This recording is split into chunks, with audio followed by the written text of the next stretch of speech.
अरे भाई साहब, हाँ भैया, ये कैसी जगह है? केशवपुरा। केशवपुरा ये जगह? हाँ कहाँ है मुझे? यार भाई साहब, एक बात क्यों कोई समझ कीजो। हाँ जो भी मती यार, मुझे ना कोटा में नयो नयो आयो जो मुझे यहाँ गम गयो। समझो? अरे तू तारा मनक जमारा बे रोबा हो गए यहाँ गाँव से था गांगियानो। हाँ मारा रूम भी है केशवपुरा में ही छे, पर मैं मल नहीं रही यार। क्या कहीं करूँ अब मुँह?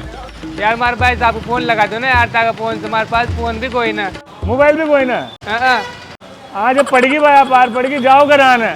ला अब तो बता नंबर। लिखो। हाँ बता। सिंध में 25 26 27 28। विदेश से आई होगा। कबूतर बोले मसाना में ज्ञान जी के छोरो वे जो कूतरा रो देखो देखो रे ज्ञान धीरे छोरो